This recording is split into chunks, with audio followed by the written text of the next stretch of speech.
दोस्तों, मैं प्रकाश सर अपने चैनल फ्यूचर लाइट क्लासेस पर आपका स्वागत करता हूं और आपको एक नया टॉपिक जो स्पेशली यूपीएसआई के लिए है। आप लोगों को बेटा ध्यान रखना है कि यूपीएसआई के आधारित जितने भी टॉपिक्स हैं हम आपको सारे के सारे पढ़ाएंगे। अब लगातार आपको करना क्या है कि रीजनिंग के जितने भी टॉपिक्स हैं आपको दिया गया था, सिलेबस दिया गया है वहां पे, है ना, कि क्या क्या टॉपिक्स आपके एग्जाम में आएंगे। तो आप लोगों में से बहुत सारे बच्चों ने कमेंट ये किया था कि हमें सर आप पढ़ा दीजिए, एक टॉपिक है जिसका नाम आपके लिए दिया गया था इनपुट आउटपुट। इनपुट आउटपुट कहीं कहीं पे इसे मशीन इनपुट के नाम से भी जाना जाता है। तो परेशान होने की आवश्यकता नहीं है, टॉपिक वही है। जो टॉपिक आपको पढ़ाया जाना है ये टॉपिक वही है, चाहे मशीन इनपुट की बात कही जाए चाहे इनपुट आउटपुट की बात कही जाए, दोनों टॉपिक एक ही हैं जिसे आपको पढ़ना है। और बेटा इस टॉपिक को इसलिए भी पढ़ा रहे हैं क्योंकि इस टॉपिक को पढ़ने के लिए बहुत सारे बच्चों ने कमेंट भी किया था। आप लोगों में से बहुत सारे बच्चों ने बहुत सारे टॉपिक्स ये जो कि चैनल पे पढ़े हुए हैं तो आप लोगों ने देख रखा है पहले से। तो और जो पहले से देख रखा है तो निश्चित रूप से उन्हें आपको बहुत सारी चीजें बताने की आवश्यकता नहीं है। अगला टॉपिक आप लोगों को यहां से पढ़ाना शुरू कर दें। अच्छा, मशीन इनपुट के बारे में जहां पे हम जानकारी लेते हैं, समझिए ध्यान से क्या चीजें हमें ध्यान से देखनी है। मशीन इनपुट अगर आपने पढ़ा हो, इनपुट का मतलब होता है जैसे कंप्यूटर में कोई चीज टाइप करना या माउस से जो इनपुट होते हैं आउटपुट होते हैं, ये चीजें आप जानते हैं। तो हमें करना क्या है कि इसमें एक प्रोसेस का अध्ययन है। ऐसे देखिए ध्यान से,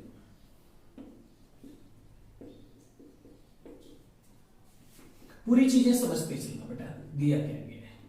जब हम कोई चीज इनपुट करते हैं तो बीच में एक प्रोसेस होता है, मतलब प्रक्रिया होती है।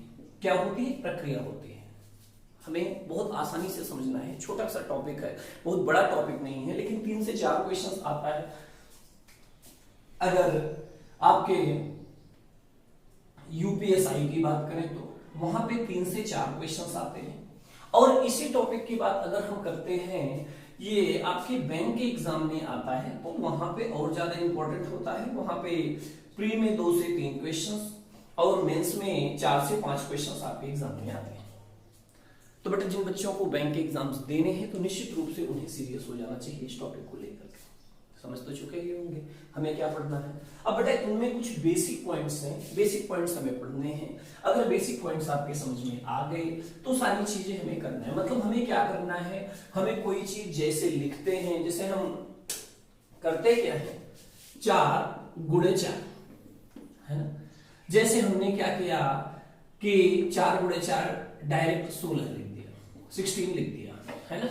तो लेकिन ये प्रोसेस हमें याद है, जैसे 4 3 2 1 6 इंटू 9 8 3। अगर हम मल्टीप्लाई करेंगे तो पहले इसका फिर इसका फिर इसका फिर उसको लिख के पूरा करेंगे। तो ये पूरा करने के बाद जो भी इसका आंसर आता है, डायरेक्ट आंसर आता है ये हमारे कंप्यूटर में, तो ये कंप्यूटर में कौन कौन से प्रोसेस से गुजरता है, वही प्रोसेस का अध्ययन ही हमारा इनपुट कहलाता है।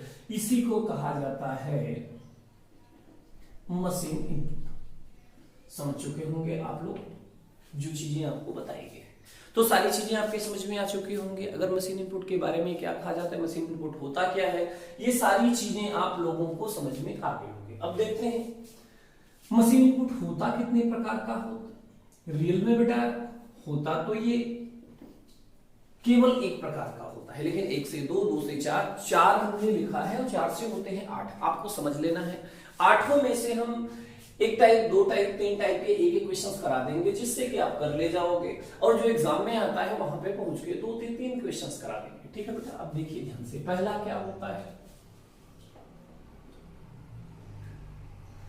Number based. नंबर बेस्ड मतलब संख्याओं पर आधारित। अब संख्याओं पर आधारित जो मशीन इनपुट होता है वह दो तरीके का हो सकता है। पहला क्या होता है, जिसे बोला जा सकता है असेंडिंग ऑर्डर। असेंडिंग ऑर्डर को बोला जाता है आरोही क्रम, आप लोगों ने पढ़ रखा होगा। और दूसरा होता है डिसेंडिंग ऑर्डर।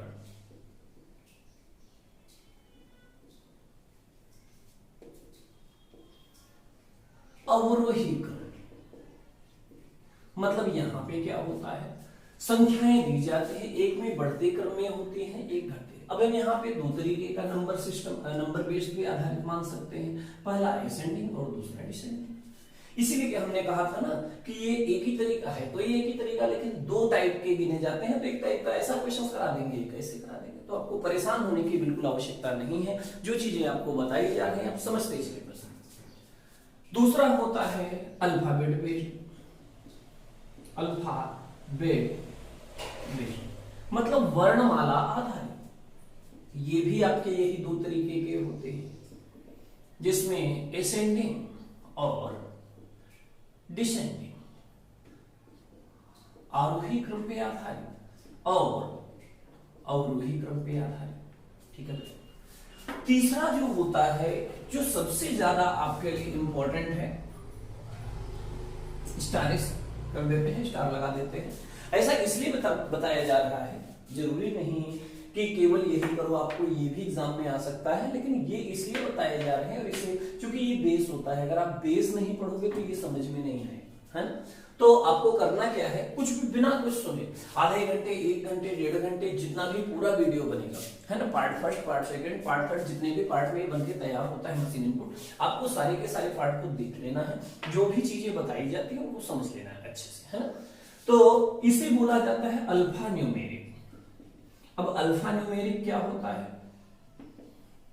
अल्फा न्यूमेरिक का मतलब होता है alphabet plus number. Alpha numeric भी दो प्रकार के होते हैं, एक असेंडिंग और एक डिसेंडिंग, मतलब आरोही क्रम और अवरोही क्रम। तो आपको समझ में आ चुका होगा। तो अब आपके दिमाग में तो एक चीज ये आ रहा होगा बच्चा लोग कि एक असेंडिंग है, descending, ascending, descending, ascending, descending, 6 तरीके का। अभी एक टाइप बाकी क्या रह गया? आखिर अल्फाबेट भी हो गया, नंबर भी हो गया, दोनों को मिला करके भी हो गया, आखिर बाकी क्या रहा बेटा? अब क्या होता है, alpha numeric plus coding and decoding. अब आपको जो आता है चौथे टाइप का, ये अल्फा न्यूमेरिक, अल्फाबेट और नंबर तो होते हैं, इसी में कोडिंग डिकोडिंग भी प्रारंभ होता है। तो आपको यही समझना है कि अगर इसी के साथ में कोडिंग डिकोडिंग भी दे दिया जाएगा तो आप कैसे करोगे। ये भी आपके दो ही प्रकार के होते हैं। तो बेटा होता है एक असेंडिंग और दूसरा होता है डिसेंडिंग। मेरे प्यारे बच्चों, आपने कभी भी अगर हमसे ऑफलाइन या ऑनलाइन के वीडियोस देखे हैं तो इस वीडियो को आपको अच्छी तरह से पता होगा कि हम जो भी पढ़ाते हैं बहुत क्रम से पढ़ाते हैं। तो आपका ये पूरा का पूरा कार्य है कि शुरू से करके एक एक वीडियो आप अच्छे से देखते चले, किसी भी चीज में जल्दबाजी ना करें। जल्दबाजी करोगे तो आपका ही नुकसान होगा। ठीक है बेटा, आगे चलते हैं।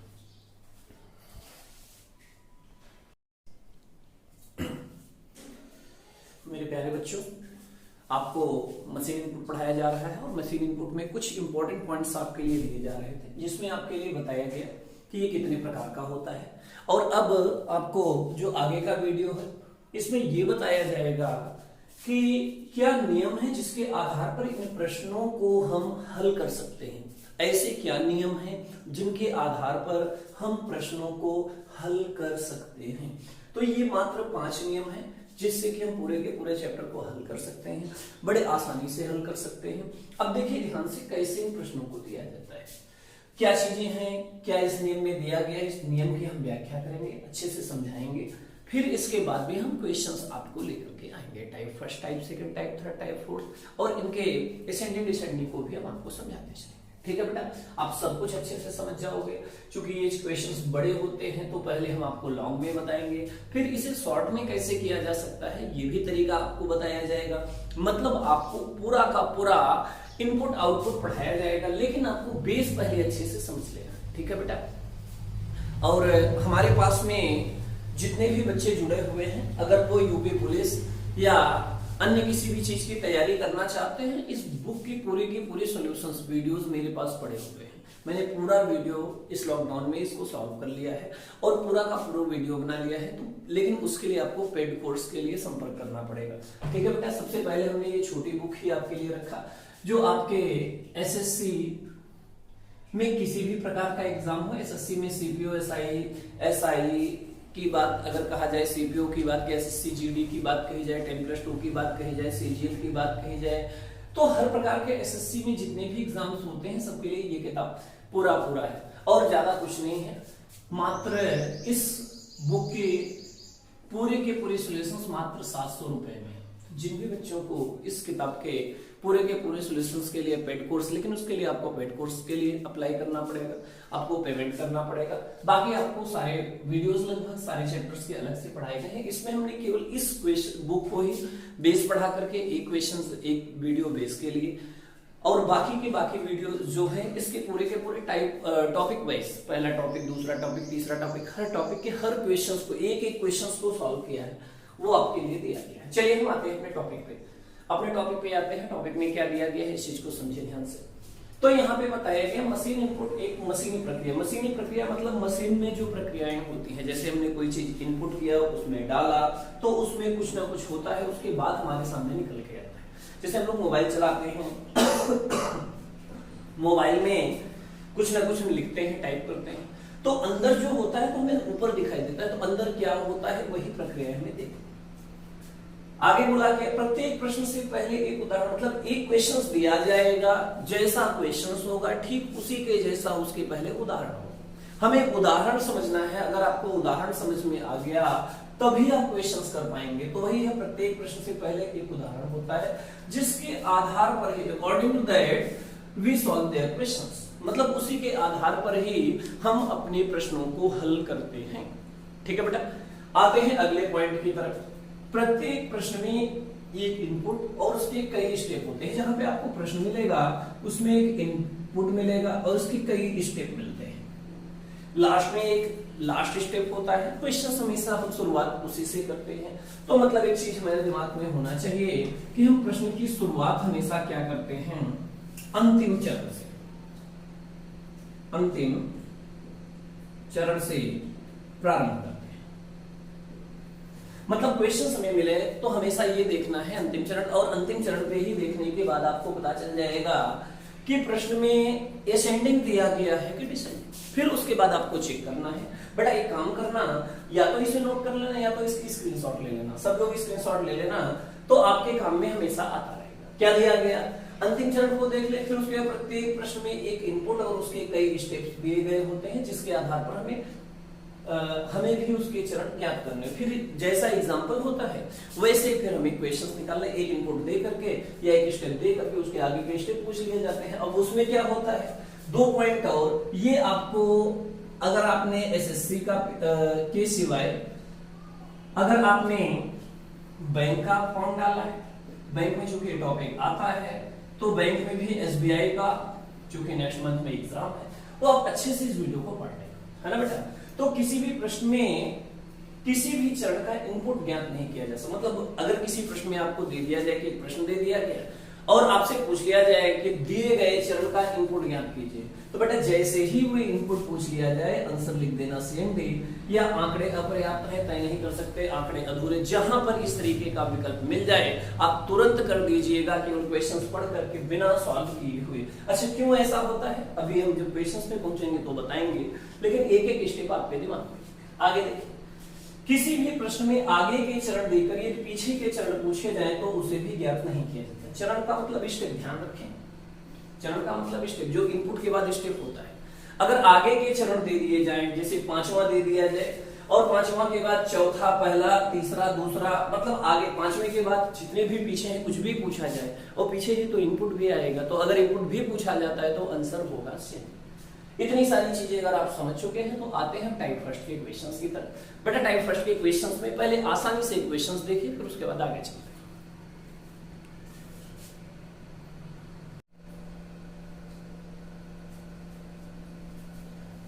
देखिए प्यारे बच्चों, आप लोगों के लिए जो भी क्वेश्चंस दिया गया है टाइप फर्स्ट का है। हमने आपको बताया था कि टाइप फर्स्ट में आपको जो क्वेश्चंस मिलेगा, जो भी इसके रूल्स थे, उन्हीं रूलों के आधार पर अगर दिमाग में रखोगे, उन्हीं नियमों के आधार पर दिमाग पर रखोगे, तो सारी की सारी चीजें आपको एक साथ में मिल जाएंगी। यहाँ पे क्या है, ऐसे देखिए बड़ा इनपुट दिया गया है। टाइप फर्स्ट क्वेश्चंस में इनपुट है, ये पूरा का पूरा एक इनपुट है, फिर उसके एक स्टेप एक स्टेप एक स्टेप एक स्टेप, और यहाँ पे दूसरा, तीसरा और ये चौथा स्टेप दिया गया, और चौथे स्टेप को ही अंतिम चरण बताया गया है आपके प्रश्न। अब कैसे मानोगे कि जो चरण है वो अंतिम है, क्यों है?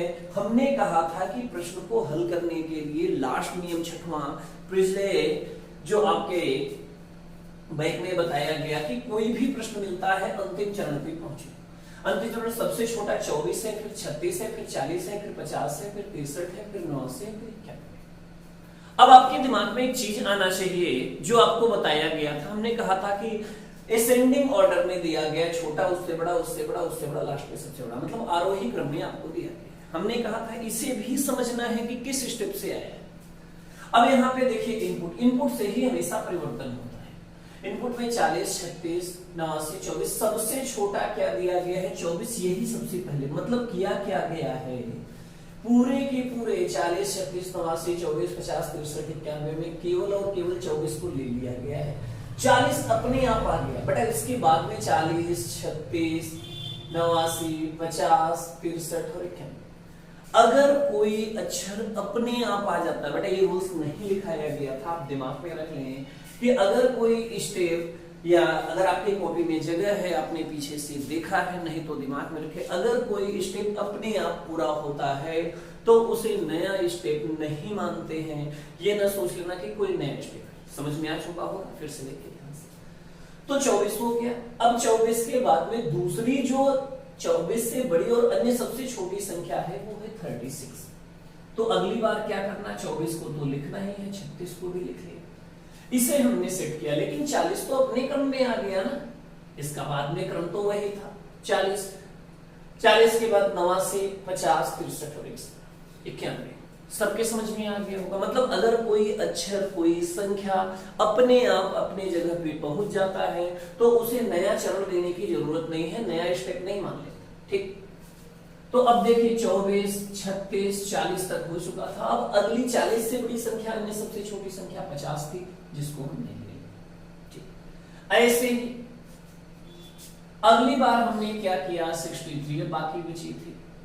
24, 36, 40, 50, 63, 89, 63 किया तो 89 और 91 अपने आप आ गए क्रम में, और जब अपने आप क्रम में हो गए तो ये हो गया पूरा का पूरा एक प्रश्न। बेटा हमने कहा था आपको रूल्स के दौरान, नियम के दौरान, कि ऐसे प्रश्नों में खुद ही वो एक उदाहरण देते हैं जिसके आधार पे हमें प्रश्नों को हल करना होता है। तो यही वो उदाहरण था। अब इसके आधार पे ये प्रश्न दिया गया है जिसे हमें हल करना है। कितना आसान है। रियल में हम क्या करते थे, 4 क्वेश्चन छोड़ के चले जाते थे। अच्छा, क्वेश्चन थोड़ा सा बड़ा भी होता है, इतना बड़ा दिखाई देता है तो बच्चे और छोड़ के चले जाते हैं। अभी तक तो ये सब लिखा लिखाया ही मिला था ना, इसे देखने में, इसे प्रिजर्वेशन करने में, एक बार में आपको देखने में 2 से 3 या मान के चलिए कि 10 से 15 सेकंड लग सकते हैं। 10-15 सेकंड में आपने देख लिया, स्टेप देख लिया कैसे है, अब बस काम खत्म। इसका काम हो गया पूरा। अब आप अपने प्रश्न के साथ आइए, यही स्टेप आपको करना है। देखिए ध्यान से, आपके पास में 50, 60, 80, 40, 50, 60, 80, 40, 30, 25, 90, 30, 25 और 90 ये इनपुट है। अब इसको आपको क्या करना है, जैसे उसमें क्रम में लगाया गया था वैसे ही आपको लगा। तो सबसे छोटा पहले कुछ ये क्या है, इसमें 25 है, 25 ले आइए, 25। बाकी सबको वैसे ही क्रम से लिख दीजिए, 50, 60, 80, 40, 30 और 90।